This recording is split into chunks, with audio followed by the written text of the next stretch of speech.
Hey everybody, this is Jason.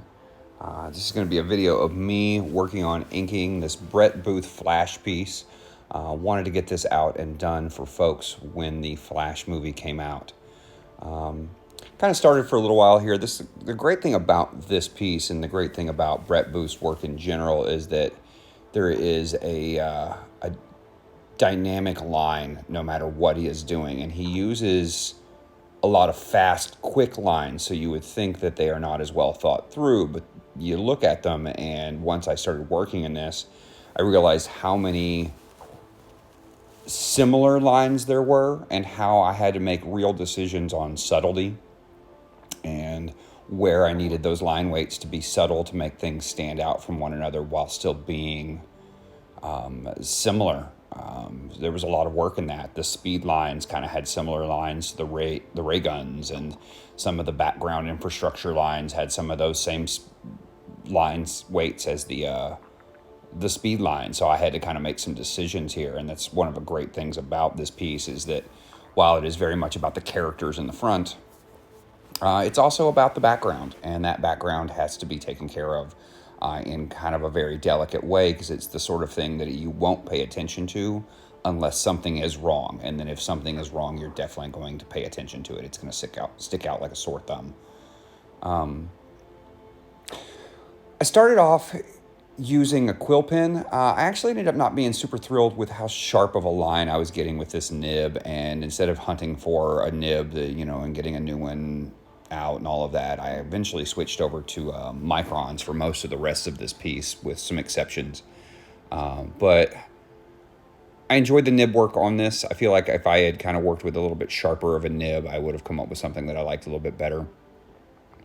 I'm going to do a separate, and I keep saying I'm going to do this, but I have yet to do it. I'm going to do a separate video that is a review for a few different things. One of which is going to be this Eon artboard that I have started working on recently. I have tried their, I don't know, their 80-pound and then their 130-pound plate finish, and I'm really enjoying the plate finish. I've just recently tried it. This is my first piece on it, and it is super smooth. I really get very little paper pulp pickup into my nib, although it does happen. It's a lot less likely, or I shouldn't say likely, a lot less common when I was using this piece of paper. It just was super smooth, went really well, went through my printer just fine. I would highly recommend it. It's a little pricey, but to be perfectly honest, I think it's worth it to not fight with it.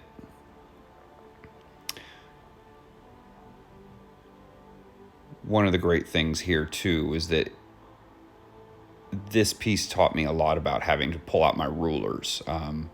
It's funny because when you look at it, because there is not a lot in that upper left corner, and it kind of feels a little sparse, and once you start getting your blacks filled in and your speed lines and all of that, you realize that there is this certain perspective to it all, where it comes out at like a 1-point perspective at an angle, or even maybe a 2-point perspective with that other angle kind of off screen a little bit, that second perspective on the right. There's a lot of cool stuff working there. You can see how these lines just sort of set on top of that paper really well.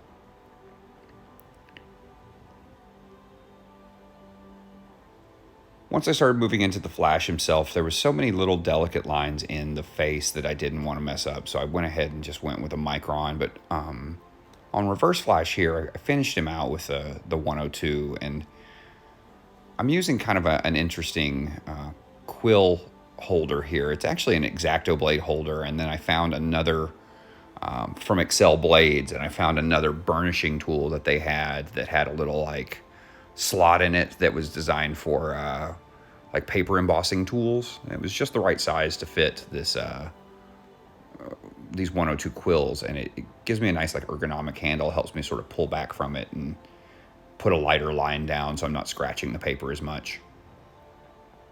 I'll put a link below, or I think I actually have another video that explains those, and I'll put a link to that below as well if I can. I have two of these. I have one that uses the 102, and then I have another one that I keep just loaded up with a 108. And I don't use the 108 very often, but I do like it for certain textures and brushstroke kind of feel. With a little bit of that sharper line, I have a little more control over it than I do a brush.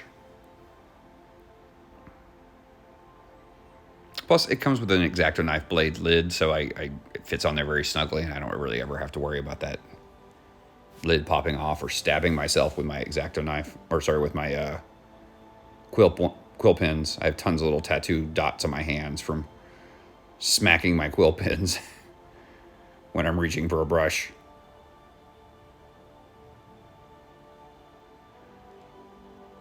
This glove I'm wearing is actually a compression glove that I use for the pain in my hands that I get from scrolling on my phone too much and editing videos on my phone when I should be doing them on something bigger and easier to deal with.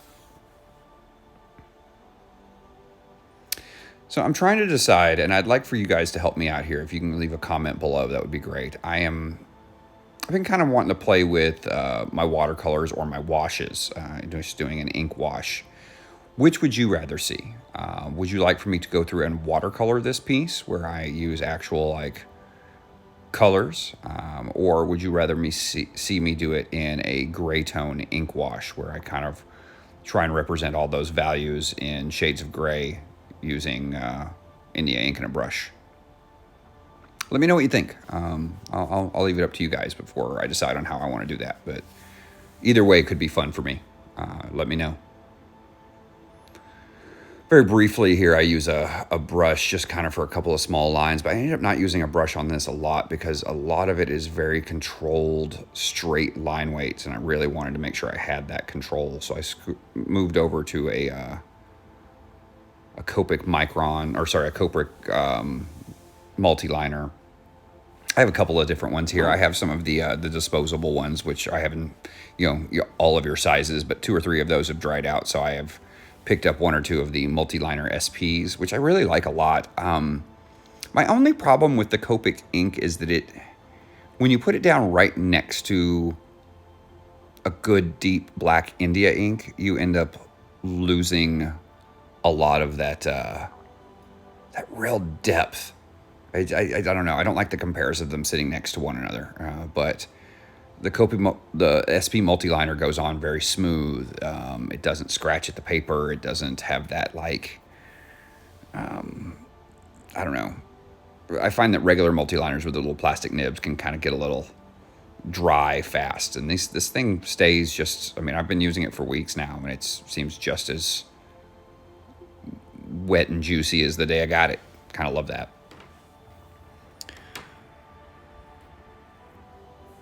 These little details in the face were a lot easier to do with a smaller pen. This is a 0.1, but I think I ended up moving for the flash because it's a little more delicate. I think I moved to a 0.05 or maybe a 0.03 for parts of it, or maybe both. I can't remember now. These are great pens. I think I'm probably going to end up updating and getting a few more of them.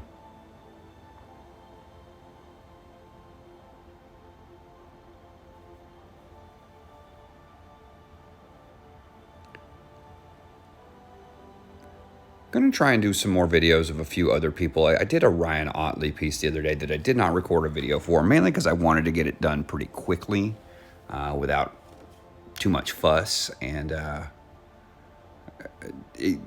needed it for my portfolio for a convention that I went to. It's also something I should probably talk about a little bit. Went out to the Fan Expo here in the Dallas area. It was a lot of fun. There was a lot of great people there, and it's very retail oriented. I mean, as to say, it's more about the collectibles and the souvenirs to take home and the cosplay and, the cosplay merchandise that goes along with it. There was definitely an artist alley. Met some great folks there, including the great Joe Rubenstein, who inked Frank Miller's Wolverine back in the early 80s. Just an influence for sure. Talked paper. That's actually, I got some recommendations for this paper from one of the inkers that I met there. But I didn't really get a lot of opportunity to show my portfolio. It felt like everybody just felt so overwhelmed. I mean, I went on Friday early hoping that, you know, it wouldn't be as bad as it was Saturday or Sunday. But man, it was just, even when people weren't busy, they were just so busy. You know, it seemed like everybody was just stressed out and there's too many people around. Like everybody was friendly, but it was just so overwhelming. It was really hard to like get somebody to like look at my work. So that's something that I want to kind of maybe talk to some other people about in the long run, but I haven't really had the opportunity to do.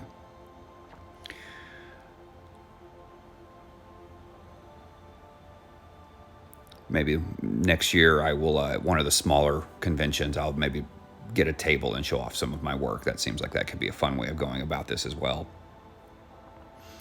There are some guys down in San Antonio that do a artist convention that is basically just creators. There used to be one in the North Dallas area or the North Texas area, but it's not around anymore. I think that's a little sad and unfortunate, but I would like to get more people together. I know that we have a drink and draw locally, but it would be really fun to meet some other like-minded people that want to create and even just to collaborate on some 1 or 2 page stories for portfolios and for the sake of getting experience working with other people. I think that would be great. I know I've done Brett Booth before on this this channel, but I just really wanted to do a flash piece, and ran across a couple of other things, including some Andy Kubert pieces that were really nice. But I just enjoyed this one, and I've kind of been wanting to do it for a while, so you guys get to see this artist again. Shortly, though, I have and am going to be working on a few different artists. I've got a few different things kind of lined up, including some guys you maybe never have heard of, which I think is great. I want to try and get some artists that I find on my Instagram and do some inks over their pencils and sort of show off and see if I can get maybe other people to pay attention to them too. Because, man, there's some great art out there that is just not being seen as well as I think it should be.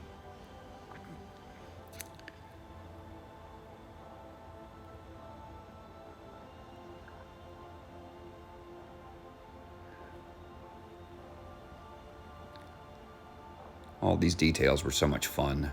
It was so nice to be able to kind of get in there and not feel like I was muddying things up. I think I'm definitely going to start using the multi-liner a lot more, and maybe the repeatographs a lot more for small details like faces like that. It really kind of made everything pop, and I could really sculpt my lines a lot more than I was doing so with the 102 at this time. And I that's a matter of tool. I need to get better at using that tool and getting better at constantly getting those fine lines. But I got something good out of this. I really liked it. I learned something from this, especially with those delicacies on the line weights, those like little delicate areas where the line weights just needed to vary a little bit here and there in spots to make it feel like it came off the page. Really separating my planes, my Barry Allen's front hand, or the Flash's front hand punching Thrawn there is, it's in front of his chest, and those line weights were so similar. I really kind of had to throw in some variety so that they didn't look like they were just thick and in front of one another, or like just laying on top of one another. It just became flat.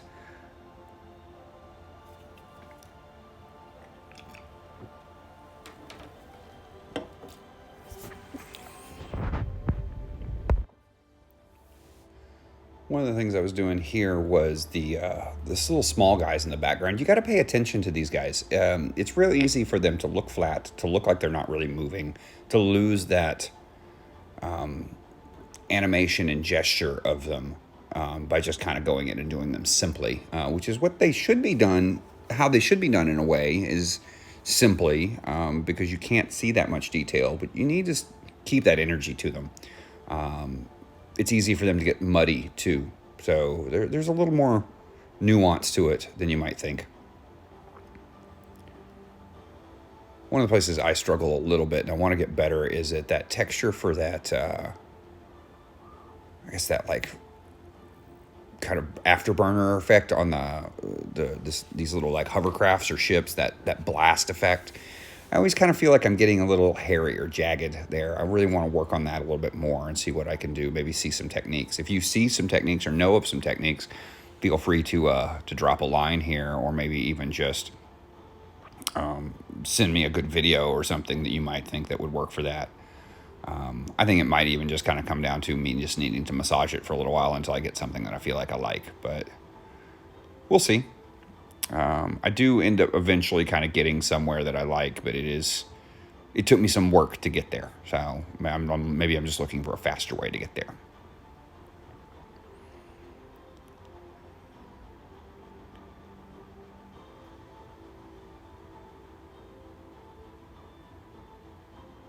One the other things that I had to pay attention to with this, and something that I've noticed that is so different about Brett Booth and about Mark Silvestri and a few other artists that are just kind of in that vein of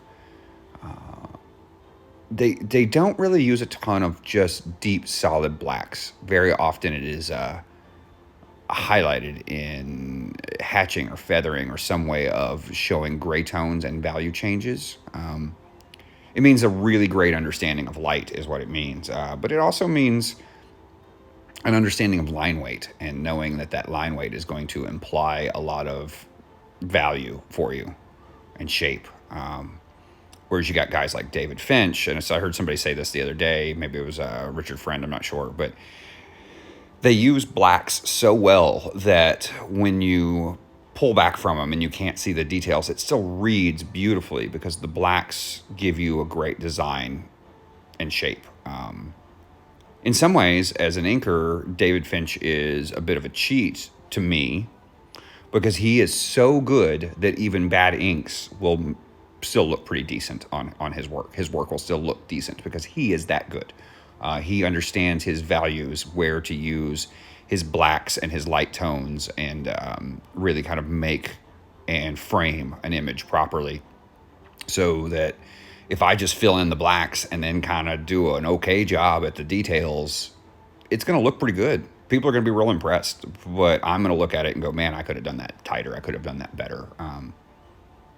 One of the reasons I love to ink Finch or Booth or Jim Lee is because they're not easy. They're hard. They offer challenges, and I learn things from them.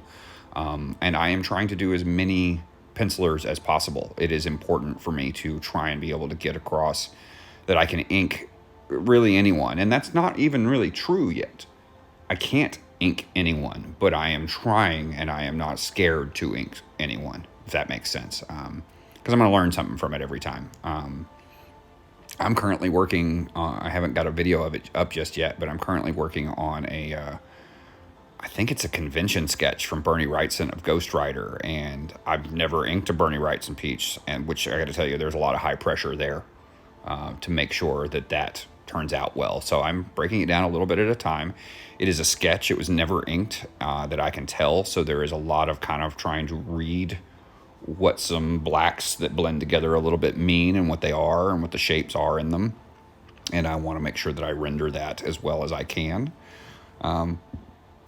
To be honest, I have a feeling it's going to be one of those pieces that I do now, and then in like 5 years, I'm probably going to do it again and like do something different with it. So once I've increased my skill. But I challenge you to, if you're going to ink, you're learning to ink as many people as possible. Don't just do the favorites. In fact, I highly recommend ink people that you don't even normally follow that much. And then another recommendation I have, and this is really more about building a community and breaking in even, is that remember, there's 20 people who want to ink Ryan Otley. There's 20 people out there at least that want to ink David Finch or Jim Lee or whatever. They got a list a mile long of folks that want to try and get that done, want to break in and do that. My suggestion would be find pencilers that you love close by and ink them. People on Instagram, people that you're just now meeting. Those guys are going to be great, and they're going to be grateful for what you do. And a lot of them, if they really like you, you can collaborate on a project together and really build a body of work that will get people's attention. It's going to get an editor's attention a lot more than the 7 millionth Jim Lee piece they've seen inked, So while I will do more of this Brett Booth stuff and more Jim Lee stuff, I'm going to show you guys some other inkers or some other pencilers that I'm interested in that are maybe people that you haven't heard of as much. That's my goal, at least. It's also my goal to kind of help me meet people. I want to be able to meet people in the industry and see what they're doing. Which again goes back to that. If you know of a great way of getting together and artists kind of collaborating in person or meeting online, there are some Facebook groups, but I can't really seem to get anything truly organized with that. And I think the skill levels, while there's all skill levels there, I think what I am looking for is somebody who is maybe at a little closer to my skill level so that I can produce work with them and learn.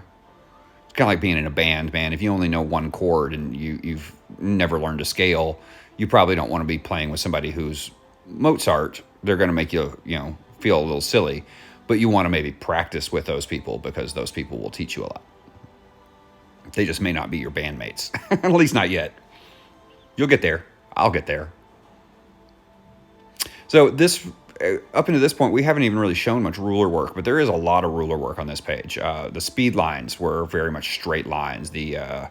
All the little action, I call them speed lines too, but they're really just more kind of like action dynamic lines more so than the actual speed force lines behind him. But all ruler straight. The buildings needed to be ruler straight, and I can freehand a few small short straight lines, but really I've got to be better at using my straight edges, my tools, my curves, templates. Those things, they're your bread and butter, and you need to practice at using them because it's not as just easy as you might think. Line accuracy is not as easy as you might think. Even with a clear ruler, you kind of got to really lay it. What I very much like to do is sometimes we'll find where my line starts. I'll put my pen down there. I'll line my ruler up next to the pen and then make sure that it's straight on the other edge before I even make a line, because it's real easy to miss the line that you want under that edge of the ruler. There's a little light reflection. There's some shadow. Your hand gets in the way, and it's really easy to kind of just not get that exactly right. So it takes a little more practice than you might think to use a template, and I suggest that you get used to using them. I am honestly trying to get a little bit better at using them myself because I'm pretty good at freehanding, and then I end up trusting myself and screwing something up and having to go through and make corrections, and that gets frustrating.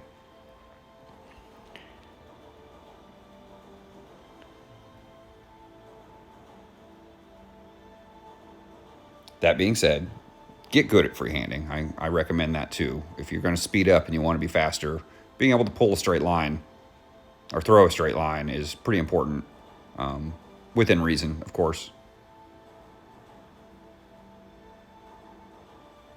It'll save you time. To be honest, if you're pulling out a template for every single thing, you're going to slow yourself down. But you also need to recognize, and part of being that a professional artist is recognizing when and how to use your tools and why.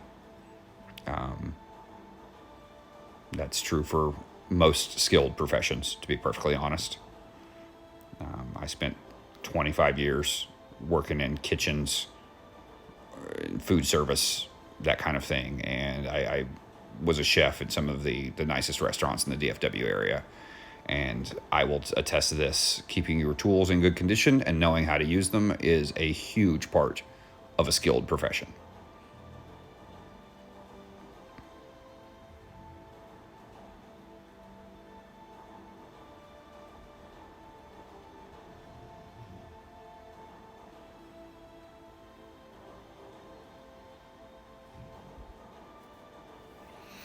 I feel like I'm getting a little bit better at editing these Apparently I'm not getting any better at talking, but we'll get there too. I am getting better at editing these videos. I want to include a little bit more of the confessional booth style, but I just don't know how to add that to what I am doing currently, and I think I need to script it a little bit more. But currently I really like this. I like this setup of being able to kind of do a voiceover and go over what I am doing when I'm inking and what I'm thinking about, why I'm making the choices I'm making. Well, anyways, you guys have a great day. I hope you enjoyed this video, and I will see more from you guys later.